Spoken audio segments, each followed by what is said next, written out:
Well, for a while, it seemed like UFC on Fox 19 was a cursed event. In the end, though, it ended up being a pretty damn good card. Hello again, everyone. I'm Ariel Helwani in the Amalie Arena bowels. The post-fight press conference has just wrapped up. UFC on Fox 19 is done. That is the newbie. Actually, I can't even call him a newbie anymore. He's now the veteran, Danny Segura, who, by the way, when the post-fight press conference was going on, was puffing his chest out, reminding me that he went 4 for 4 with his picks tonight. Well done, my friend. Thank you.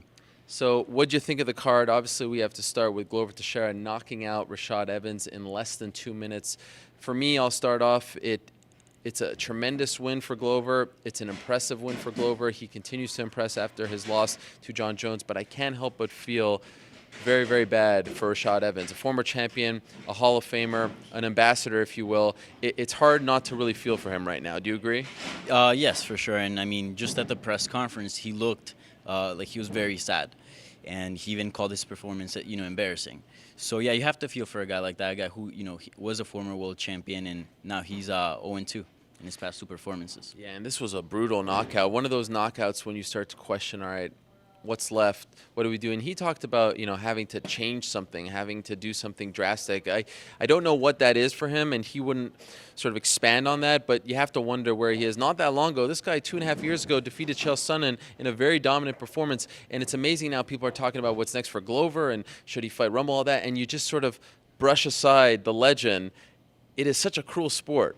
And you saw that firsthand here. Credit to Glover for coming out and saying, don't be embarrassed, keep your head up high. I thought that was probably the highlight of the post-fight press conference. Yes, 100%.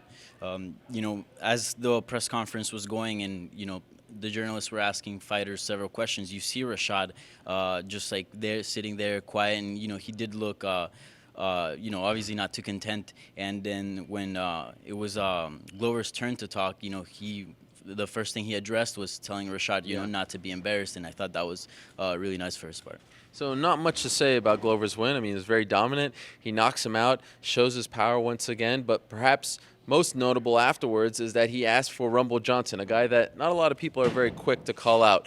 Do you like that fight? Do you think the UFC should make that fight? Yes, 100%. I think it's the fight that makes sense in the division. Obviously, Jones is fighting OSP. DC's injured, but he, it's not a bad injury, so he should be returning fairly quick. So, why not make a number one contender? And I think the two guys that stand out here in the division are Glover and Anthony Johnson. You kind of feel for Rumble, though, because had Cormier not gone injured and was fighting next week against John Jones, he was right there to fight the winner. Now, because of the Cormier injury, everything gets delayed.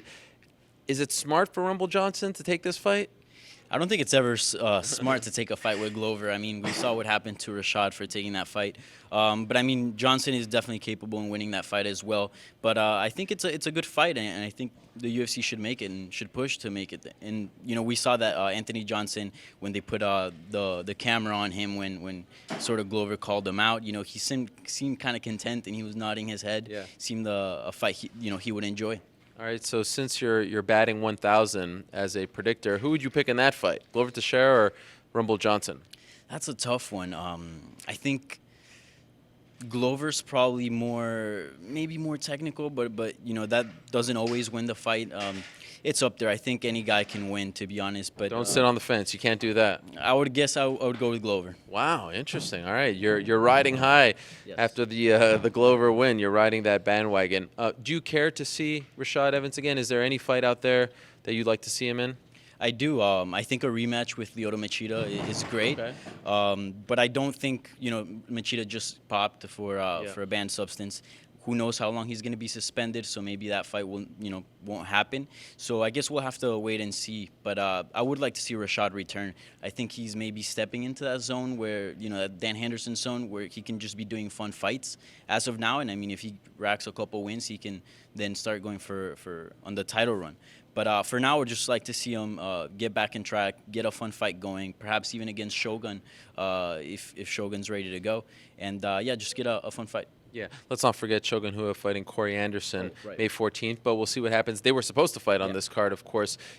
For that fight against Chael Sonnen, Rashad Evans worked with Mark Henry and his team in New Jersey. Of course, Frankie Edgar's coach hasn't worked with him since, but I know he's had success with him and not putting down the team in South Florida, the Black Stallions, but maybe that's the answer for Rashad Evans, to link up with Mark Henry again, in particular from a striking standpoint. So it's going to be interesting to see what happens to Rashad Evans next. Let's move along now to the co-main event, a fantastic fight. The People's Main Event delivers once again. Rose Namajunas versus Tecia Torres 2. This time, Rose picks up the win. So it goes to the judges once again, like they did back in Invicta a few years back in their first fight.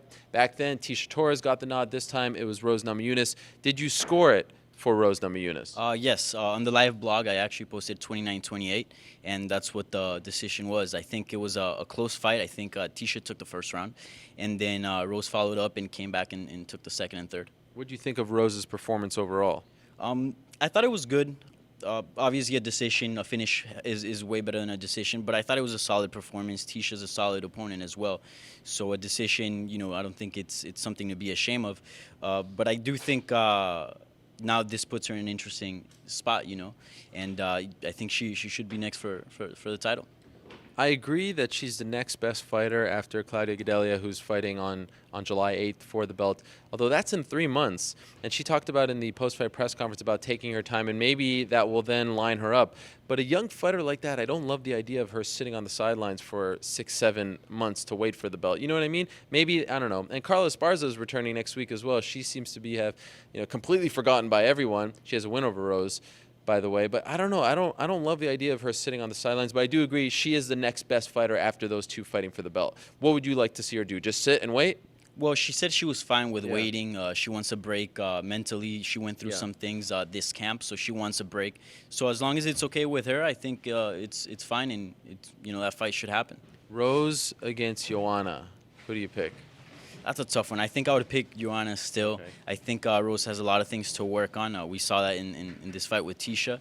But you never know. Rose is tough, is tough, and she can pull off a win. Another big story here tonight, the return of Khabib Nurmagomedov. We had not seen the Eagle for 2 years. He returns in very impressive fashion against Darrell Horcher. Horcher, of course, it has been well documented at this point. Took this fight on just 9 days' notice, and as we all sort of predicted, he was no match for Khabib Nurmagomedov. Nurmagomedov wins via second-round TKO. Overall, what did you make of his performance? Nurmagomedov's? Yes. Yeah, I thought it was a good performance, very dominant. It was very his style, but this time he got the finish. I did think, talking to Javier Mendez at the workouts, he did say we were going to see a lot of improvement in the boxing department from Khabib, but I don't think I saw it. I think in the first round, I think Horcher actually landed some good shots and was sort of hanging in there with Khabib.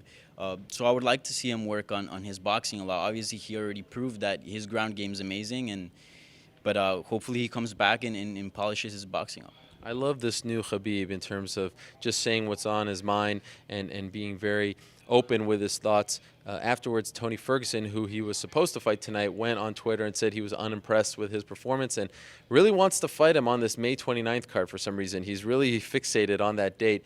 But Khabib is brushing it off. He says he wants to return September, October, November, and he wants to fight for the belt. Would you give him the next title shot? I think so, considering that he has a win over RDA. We also got to see what happens between RDA and Eddie Alvarez. But I think he's deserving. He's undefeated. He's 22-0, and he said it. All these top contenders like Cowboy, Eddie Alvarez, Anthony Pettis, all these guys are coming off losses. The only two guys that are not are Tony Ferguson and Khabib.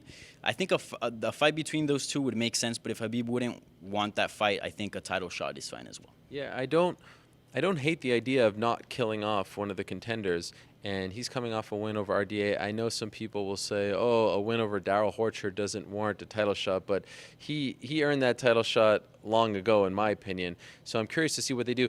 By the way, I don't know if this came across on television, if they went to commercial or not, but a very nice moment between Khabib and Horcher after the fight. They embraced, and it seemed like Khabib was giving him a lot of words of encouragement, even put his hands up. Says a lot, I think, about Khabib, had a lot of respect, and people were even criticizing the matchup after the fight. Let's be honest, no one was really campaigning. None of the UFC lightweights were really campaigning for this fight. In my opinion, all I saw, and I know you're very social media savvy, I saw Cowboy Cerrone, BJ Penn, and Darrell Horcher. That's it. So you can't really fault anyone, including Horcher, for taking this fight. I find it baffling that people are still complaining about it.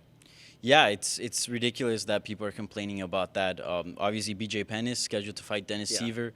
Cowboy said he signed. That we still don't know really what happened there. And Horcher stepped up, and he came up short. But hey, now he's in the UFC. Yeah, we look forward to him having a full camp and really getting to fight someone who is on his level. By the way, Michael Chiesa with a fantastic win over Beneil Dariush. He submits Dariush with a sort of modified rear naked choke, if you will. Really put a lot of pressure on his jaw and got Dariush a very solid black belt to tap.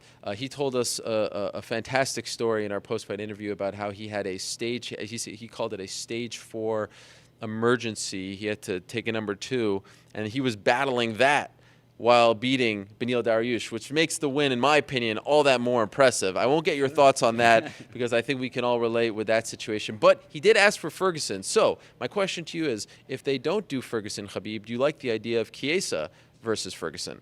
I'm not sure if I do. I think it makes a lot of sense for Chiesa, and I think it's a great opportunity for him, but I don't think it makes a whole lot of sense for Ferguson. Ferguson's kind of been in that area and beating guys like Chiesa, these top 15, maybe the lower end of the top 10, but I don't feel like he's being a Khabib, an Eddie Alvarez, a top guy. So I feel like that's the fight that he needs, perhaps like a top 3. I think that's the fight that makes sense for Ferguson. No doubt about it, though. 2 very impressive wins now back-to-back for Michael Chiesa, the former TUF winner. He defeated Jim Miller back in December, and now a win over Beneil Dariush. Also on the main card, by the way, Cub Swanson with a very nice win over Hakran Diaz. We had not seen Cub Swanson for a year, had a broken jaw following his loss to Max Holloway, UFC on Fox in April of 2015. So a nice win for him to get back on track. Anyone else you want to spotlight before we go, Danny? Or Danielle, I should say. I know you hate when I say that. Mr. Young Segura. Anything else you want to say about any performances, fights, anything else that stood out in this return to Tampa Bay for the UFC? I think the Magician. He's the guy that stood out. He was, I believe, the main event of the Fight Pass. Yeah. And, he put away Manny Gambierian, who we all know is a tough guy, and he's a veteran. He put him away in the first round, and it was fairly quick. And I think he's a refreshing addition to the bantamweight division.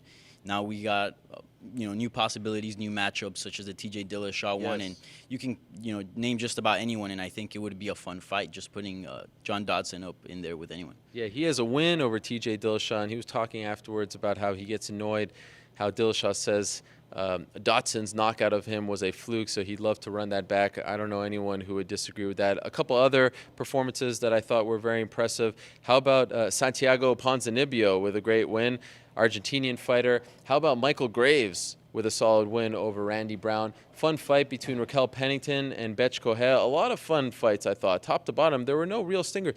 Cesar Ferreira coming back from a sort of subpar first round with a nice comeback win. Top to bottom, I thought everyone kind of stepped up. All the winners. It was a very good card. For a card that was cursed going into it, it actually turned out okay. Yeah, there was no really boring fight that you can pinpoint in the card. Every fight was either decent or good. And a lot of hate. This card got a lot of hate, but I think at the end of the day, it lived up and, it did well. All right. Great job, my man. Thank you. How about that? Even people were... Emily Arena walking up to Danny Segura saying, I saw you on the MMAfighting.com pre-fight show. You are now an international celebrity. What's it like? Well, Life has changed from here on out for you. I don't know yet, so I guess we'll find out in the following weeks. But, yeah, I'm excited. A word to the wise, though, don't read the YouTube comments. I thought they were funny. I read a few of them, and I thought they were funny. I make fun of myself all the time, so I don't really care what they say. Okay, take it all in stride. All right, that's it for us. From here in the bowels of Amalie Arena, they are wrapping things up. We are done. Our coverage of UFC on Fox 19 is over. We appreciate very much you watching it for the last few days or so. Do not go anywhere. We are back next week from Las Vegas for UFC 197. But most importantly for now, we are back on Monday with a cracking lineup on the MMA Hour. I won't give it away, but trust me on this one. It is good stuff. Will you be watching? I will. All right. That's all I care about at this point. For Danny, I'm Ariel. Thank you so much for watching. Good night from Tampa.